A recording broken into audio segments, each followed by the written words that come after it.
Are you a plant lover? Would you like to start on a plant's journey? In this video, I'm going to share with you 3 varieties of indoor plants that are perfect for beginners. I have them in my collection, and I have brought them inside here because right now they are inside the house. They're not, this is not where they spend their day. They spend their day and night outside, but I just decided to bring them out inside here for the purpose of this video. And then I would like to talk to the beginners, those who are aspiring to start, because these plants are really good for beginners. They are low maintenance. They are good for anyone who is busy. They don't require a lot of your time. So if you're a plant lover and you'd like to start on your plant journey and you're afraid that maybe you don't have enough time for your plant to look after the plants, because at times the plants are so draining. Here you see my plants. This is where I keep my plants at the balcony. You can see them. It's a variety. I've got a variety of 3. They're not so many, and I keep them in 2s. I like keeping them in 3s, but for some reason, because of the space in flats, those who live in flats, you know what I'm talking about. There's no space for large plant lovers. So you understand what I'm talking about. That is why I've got them in 2s, and that is why I don't have a lot of them. I've got only this small collection, but I just love it. And when I came in here, I had a lot of them, a lot of variety. But when I came in here, they started drying one by one. And I didn't know initially, I didn't know the reason as to why they were drying. But later on, I discovered this place that I'm living in, it's the temperatures are quite high. And I had kept all my indoor plants in the house. So they all dried up, and I didn't know what to do, so I just gave it up. And when I realized that it was the temperatures, I decided to move them out in the balcony. I live in a flat, and at times you find that space in a flat is quite limited. So you're not able to keep a lot of plants, and that's the reason that I don't have a lot of them. And the only plant that I remained with when all my plants died is a snake plant, and I have it. I actually have it here. Let me just bring it over so that you can see it properly. This snake plant, I've had it since I came to this place.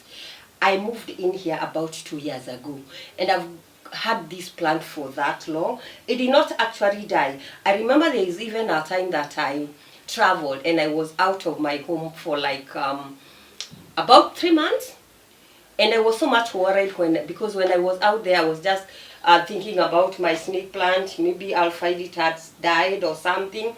But to my surprise, when I came back, the plant was still there, standing. It wasn't looking so good, but it was fine. So I decided to take it outside. And later on, when I brought the others, I decided I will no longer keep my plants indoors because of where I live. So this is a snake plant. It is a low maintenance plant. It doesn't require a lot. Watering this plant, you only need to water when the top of the soil or when the soil feels dry. Like this plant of mine, I usually water once in a month, and it's good to go. So it also depends on where you live. So if you're living in a just watch when the soil is dry and you know it's time to water.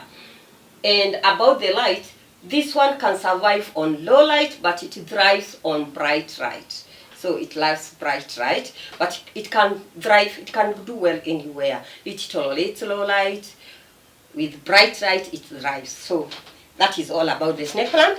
And I have like I told you, let me just place it there. I told you this is not where they live, but I just brought them here for the purpose of the video. I have 2 of the snake plant, and there's another one here. This one I just brought it home. I bought it from a store, and let me untie this. I had tied it because so that you can see the plant properly. The leaf was falling off, so I decided to tie. Oh, is it gonna come out? Okay, let's just leave it like that. This is the other plant that I have. It's also doing very well. You can see this one is quite tall. I got it from the store when it was like that. I just potted.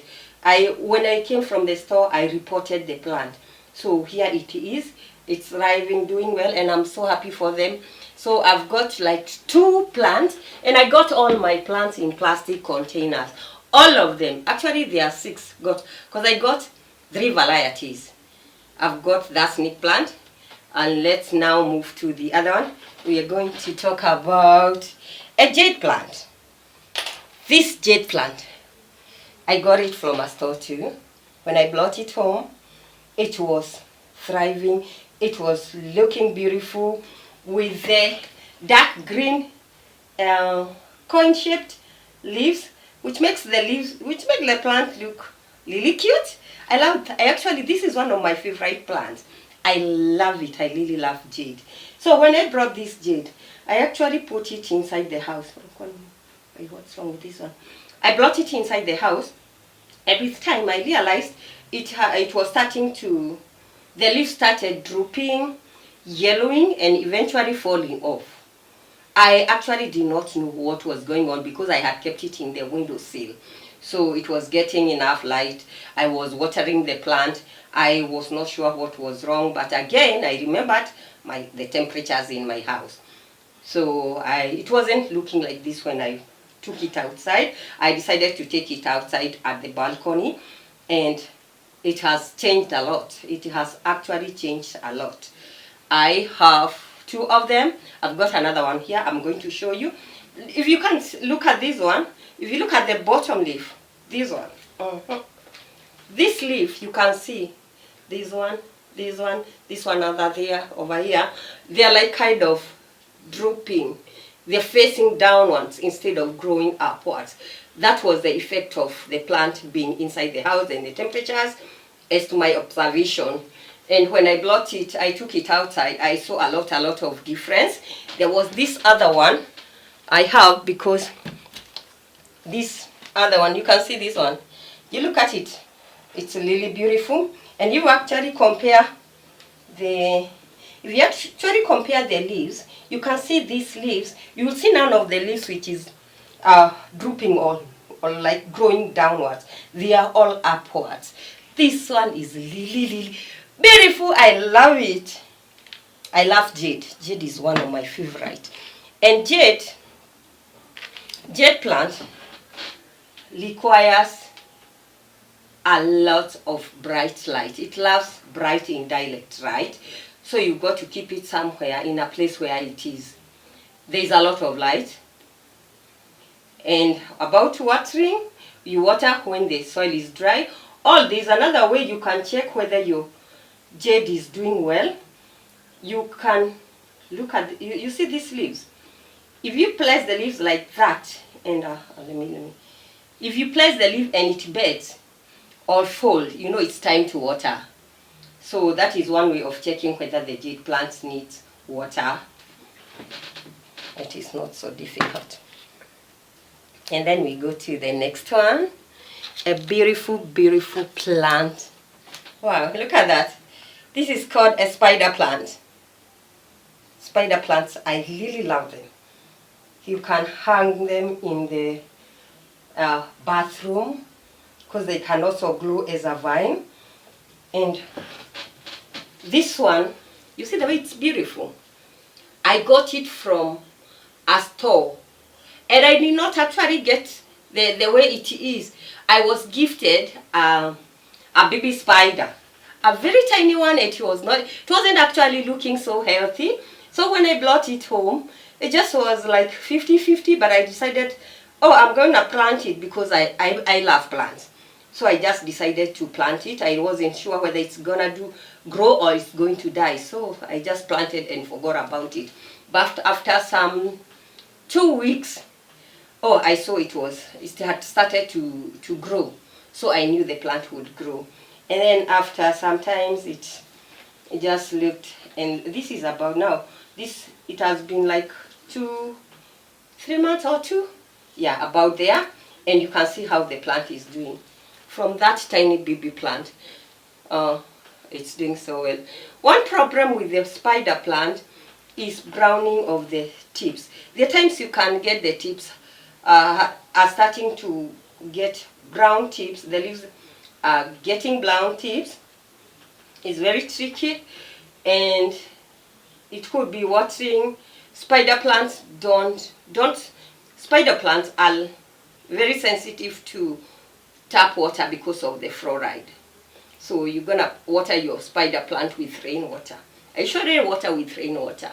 I don't water with tap water because I realized the previous one I had, it started browning on the tips, and they also love humidity. So you're gonna check about the humidity, you're gonna check about the water, and also you water the plant when the soil feels dry. It loves bright light, indirect light, about 6 to 8 hours of light in a day. So that's how you take care of a spider. Next we have oh no, it's still a spider. This one is also a spider. I got it at a store, and it was also a baby spider. But if you look at this plant clearly, do you think like it's a spider plant?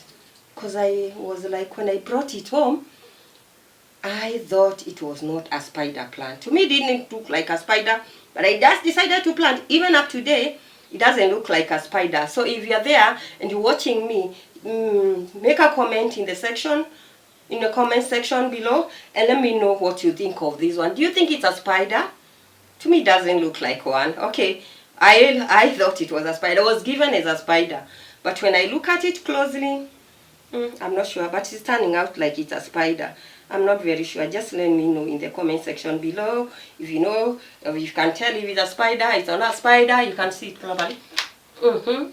Yeah, just let me know. Spider plants. Yeah, I think I've talked about all about the spider plant. And if you're a beginner and you'd love to start on the plant's journey, let me know which is your pick. Would you start with a spider? Would you start with a snake plant? A snake plant is also known as the mother-in-law's tongue. Or would you start with a jade plant? Let me just know in the comment. And thank you so much for watching, and I'll see you in my next one.